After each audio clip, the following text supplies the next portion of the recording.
So, ito na po yung nabuo nating kulungan. Ito lang yung kinaya ng ating abilidad. So, ayun po, itinali ko lang po muna para makita na buo. Pero mababaklas po ito, bali apat na side tapos yung isang ibabaw. Yung ibabaw nga po ginamit na lang natin ay scrap na plywood. Medyo ano na kasi tayo sa oras. Mabibitin na sa oras. Hindi na natin nagawa ng paraan yung pinto. Ang mangyayari nito, bali dito na lang nila muna bubuksan sa ibabaw para pag maglalagay ng tubig, ng pagkain, or gusto nilang paglaruan yung rabbit, hawakan, or ipet. Ayan.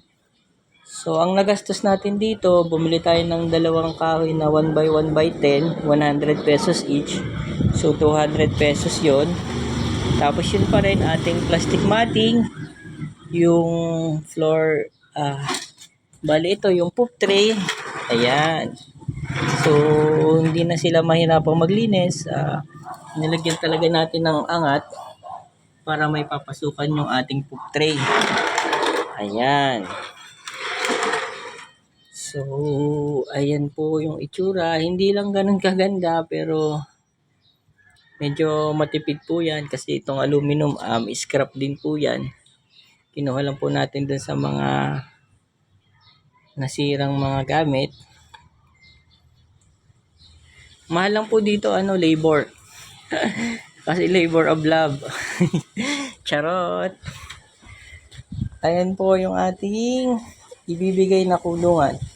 Yun nga po, nakatali lang siya, babaklasin na lang natin.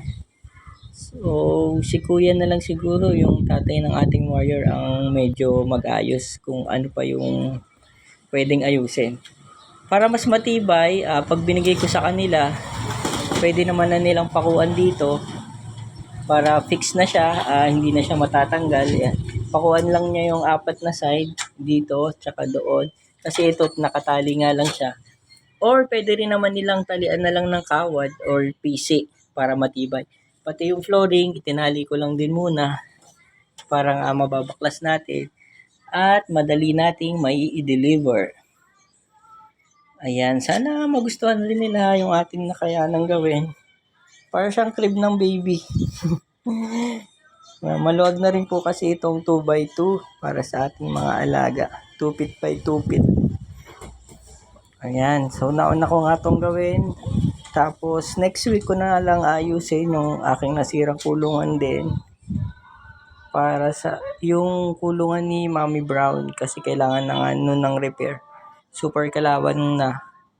At papalitan na rin natin ng floor matting.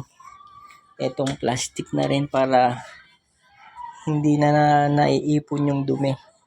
Ang kagandahan din po dito sa floor matting, nakaangat kasi siya ng 1 inch dun sa poop tray kaya hindi naaabot ng paa ng rabbit yung mga dumi nila tsaka yung mga ihi nila. So yun lang po, abangan nyo na lang po kapag na-deliver ko na to next week. See you po again, salamat.